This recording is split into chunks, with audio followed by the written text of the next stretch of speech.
over here with Alison Davis, and what I see on this plate is a big bit of steak. Nothing but beef for dinner tonight. I love it. Okay, how do you know if you've picked a good grade of beef?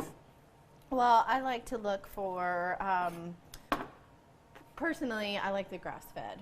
So if I can find the grass-fed or, you know, pasture-raised or try to find local. But if you're not able to do that, then I go for your prime. I mean, but a lot of times they have the USDA choice. But I look kind of just at the marbling, you know, that you have a little bit of nice marbling in the middle. And then my go-to cut of beef is your strip steak, like your New York strip. That's my favorite cut of steak. I mean, the filet is nice and tender, but I like a little bit more fat and marbling in my meat because it equals more flavor. Okay, I got you. So I am going to be making today the, the steakhouse dish of steak au poivre, which means peppered steak. Ooh, and I've eaten at several steakhouses, and they always typically have this preparation on the menu as an option of how you can have your steak prepared. Like you can have it just seared, or you can get a dry age, or you could get steak au poivre, or you can get it with lump crab meat. You know, there's a lot of different ways. Oh, I don't like steak and seafood. I love steak au poivre though, and it is peppercorn crusted, and you may think it's crazy, like the amount of pepper that we put on it, but the French got this one right because it works. So we're going to season this steak with just a little bit of salt. And then I took, and this is just my go-to because you use whole peppercorns, and then you grind them down. So I use a coffee grinder to get my peppercorns nice and small. So it's like cracked black pepper, and then you basically just kind of press that in. Oh, that's going to taste good. To give it that crust, both sides. And then the key to getting the sear and getting your steak, you know, really crisp on the exterior is a hot pan. Gotcha. And I'm going to use a tiny bit of oil just to coat the bottom of the pan. You don't use a lot, do you? No, just enough to coat the bottom of the pan, and that's just a little bit of canola.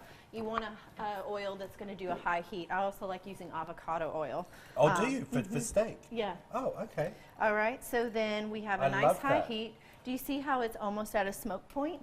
That tells you that you're. I'm moving everything out of the way. That tells you your pan's hot enough. So you just let it sit, let it cook. Do not flip. You should only flip it once. Oh, I didn't know that. Yeah, you should only flip your steak once, even on the grill. And that means you're going to allow the steak to really get the crust that it needs. And once it gets a nice sear and gets this beautiful crust on the bottom, it will pull itself away from the pan.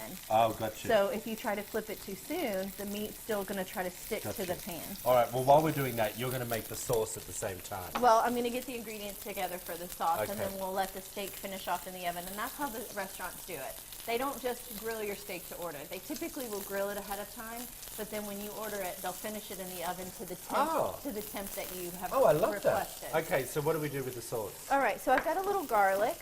You're also going to have some shallot and some chopped parsley. Now, with the steak au poivre, it's typically served with this cognac sauce. Oh, yeah. So it's cream and cognac, garlic, shallot.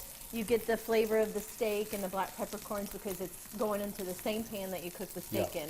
So all those flavors are working together. Oh, really? You put it all in there together? Yeah, well, the steak's going to finish in the oven, but I'm going to make the sauce in the same pan. That way you don't lose any of that flavor. I got you. But instead of cognac, you know, we're in Kentucky. So we're going to use a little bourbon, right? So bourbon subs in for cognac, for brandy, and a lot of French recipes very easily. And, you know, here in Kentucky, we usually have a bottle of bourbon sitting around in the house. All right? So I'm going to flip this over. You think that's ready? Look at that. Oh, that is perfect. I made him melt. I made him melt. Oh, my gosh. I love the perfect piece of steak. So we're going to let this... Where do you think is the perfect piece of steak in Lexington? Oh, now see, you're going to put me on the spot here. But I am a sucker for Tony's. I have eaten there, and we'll go ahead and put that in the oven. I'll put that in the oven? Want. Oh, I'm mic'd up, so you'll have to walk over.